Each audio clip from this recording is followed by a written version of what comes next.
Okay, Tam, welcome to your video tutorial. Today we are going to revise how to expand brackets in algebra. We're going to particularly look at negative numbers when expanding our brackets, and we are going to look at what we do if we expand and we need to have some like terms and how to simplify them. Okay, what is it? Well, you should remember when we're expanding brackets, every term on the inside gets multiplied by what's on the outside. Okay, everything on the inside gets multiplied by what's on the outside. Okay, so 5 will get multiplied by x in this example, becomes 5x.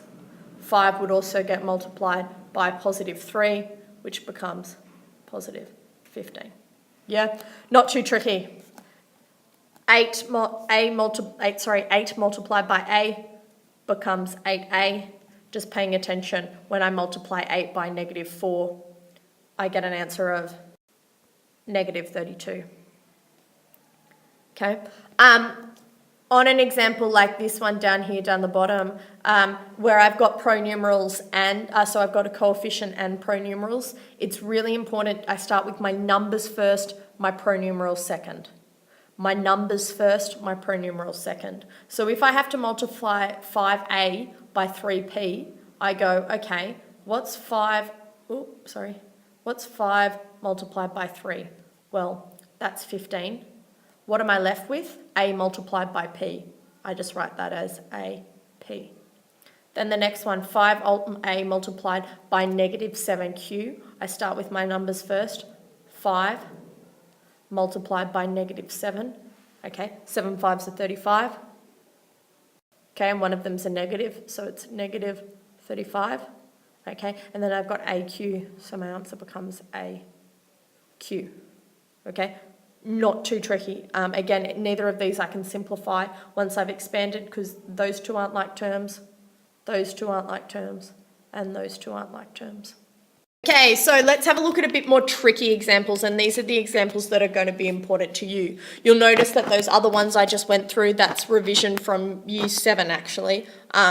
What happens if you get a question like this? 8 plus 3 brackets 2x minus 3. Now, the thing that you have to recognise here, that when I said you multiply what's on the outside by what's on the inside, okay, it's what's directly next to the brackets, okay? So it's the 3. The 3 is directly next to the brackets, so you kind of forget about the 8 almost for the moment. Write down the 8 plus, and then we start expanding, okay? What's 3 multiplied by 2x? That becomes 6, and then I've got an x left over. 3 multiplied by negative 3 becomes negative 9, okay? So it's only what's directly next to the brackets. Once you've worked out what's directly next to the brackets and expanded it, you need to make sure that you actually, once you've got an expanded answer, can you simplify it? Are there any like terms? And I see I've got 6x in the middle, but I've got an 8 and I subtract 9, okay? So 8 and 9 are constants, okay? And they're like terms. They're both the same type, okay? They're both just straight numbers. And if I take 8 and I subtract 9 from it, I actually get negative 1. So I have to simplify this answer to 6x minus 1 or negative 1, okay? Really important to make sure you simplify. Okay, let's have a look at another one here. We've got a double bracket whammy, okay? So we've got 2 to expand. 3 multiplied by 2x becomes 6x. Sorry, my writing's really poor today. 3 multiplied by positive 2 becomes positive 6. This negative belongs to the 4, so it's negative 4 multiplied by x becomes negative 4x. And then negative 4 multiplied by positive 4. 4 times 4 is 16. If I've got a negative and a positive, it's a negative. Okay, thing to pay attention to here, you'll notice when I've expanded, I've got some like terms. I've got 6x and then I've got a minus 4x, okay? So if I read from left to right, 6x minus 4x leaves me with 2x. If I'm on positive 6 and I subtract 16, I become on negative 10. So not only do I have to expand, but I also have to make sure, if possible, I need to simplify. Okay, last example. This one's a little bit more tricky, and in a moment I'll show you why. Again, we've got 2 to do.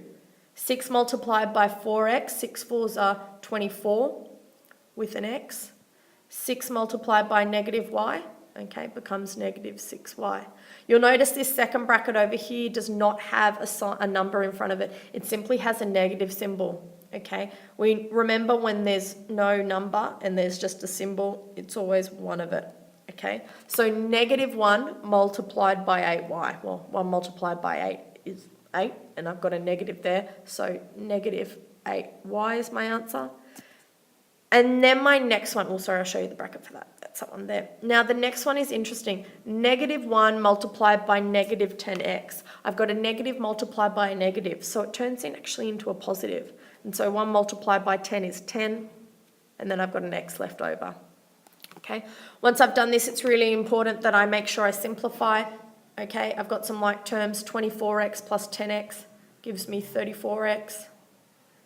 Then I've got negative 6 and I subtract another 8. If I'm already on negative 6 and I get 8 degrees cooler, I am on negative 14y. And that's it, guys. That's expanding and simplifying.